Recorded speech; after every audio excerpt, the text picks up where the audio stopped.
ម៉ូតូ Smart Key មកទៀតហើយជាងដល់មើលធ្វើកើតអត់ទេមើលទៅយកលុយដាក់ត្រជាក់បានអត់ទេមើលទៅ Honda Vision នេះបើកបតង់ឃាតបានទេហើយយើងមើលទៅលើថ្មតេឡេរបស់វាគឺនៅពេញល្អណាស់ហើយតេឡេក៏ដំណើរការល្អដែរក៏ប៉ុន្តែយើងចុចបតង់កូនតេឡេទៅគឺវាស្ងាត់ឈឹងតែម្ដងដំណាក់កាលទី1នោះឲ្យបងប្អូនទៅវាស់មើលអាគុយសិនបើសិនជាអាគុយយើងសើចឲ្យអស់ភ្លើងក៏វាមានបញ្ហាបែបនេះដែរបងប្អូនពពួក Smart Key ត្រូវតែអាគុយវាភ្លើងពេញតែម្ដងគឺ12 V ជាងទៅ13 V អីយ៉ាភ្លើង13 V ជាងបងប្អូនអញ្ចឹងម៉ូតូនេះអាគុយភ្លើងពេញល្អណាស់អត់មានបញ្ហាទៅលើអាគុយវាទេហើយបញ្ជាក់តិចម៉ូតូនេះអត់មានដាច់ប៊ីស៊ីបទេអត់មានដាច់ខ្សែភ្លើងអីទាំងអស់អាគុយភ្លើងពេញថ្មតេឡេមានអញ្ចឹងហើយម៉ូតូនេះខ្ញុំសង្ស័យទៅលើបតបញ្ជារបស់វាថាមែនឡើងហ៊ូមិននឹងជាឆ្នុកគេនៅតាណាទេម៉ូតូនេះប្រកាសណាស់ធ្លាប់បាត់តេឡេហើយឲ្យជាងគេចម្លងកូនតេឡេហើយក៏ចម្លងបានជោគជ័យក៏ប៉ុន្តែឆ្នុករបស់បតនោះគឺមិនបានដាក់ត្រឹមត្រូវទេធ្វើឲ្យវាប្រហោងអញ្ចឹងហើយបតវាប្រកាសជាចូលទឹកត្រាំទឹកហើយឥឡូវអីទេខ្ញុំតេស្តមើលបតហ្នឹងសិនកន្លែងលូបតវាមិនទាន់ខូចឬក៏កូនតេឡេខូចតែម្ដងសម្រាប់ខ្ញុំមានឧបករណ៍តេស្តបតតេស្តកូនតេឡេត្រឹមត្រូវបងប្អូនចប់ហើយបងប្អូនម៉ូតូនេះខូចបត 100% ហើយព្រោះថាឧបករណ៍តេស្តនេះចូលចិញ្ចឹមភ្លើងចិញ្ចឹមបតអីមួយសេតអស់ហើយក៏ប៉ុន្តែបតអត់ដំណើរការទេ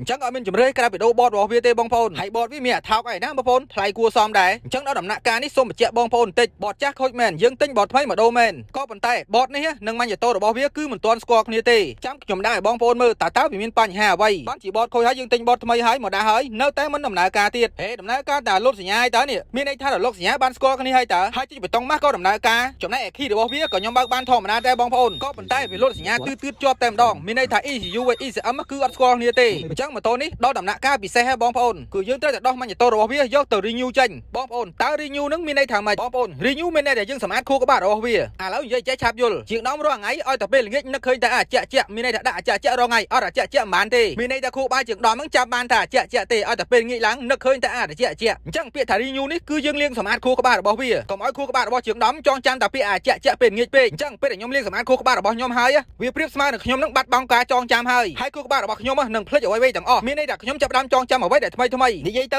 គឺចាប់បានអ្វីដែលថ្មីនៅពេលដែលយើងមើលឃើញមុនគេអញ្ចឹងម៉ូតូនេះខ្ញុំបាន renew បានជោគជ័យហើយម៉ូតូនេះក៏ឆេះបានដំណើរការធម្មតាឡើងវិញទាំងអស់តែមកនិយាយពីខួរក្បាលជាងដំវិញម្ដងខួរក្បាលម៉ូតូខ្ញុំ renew ដាច់តែខួរក្បាលខ្លួនឯងខ្ញុំ renew វាមិនដាច់ទេបើម៉ូតូនឹងបានលុយហ្នឹងហើយតែបានលុយខួរក្បាលជាងដំចងចាំអារយៈទៀតហើយ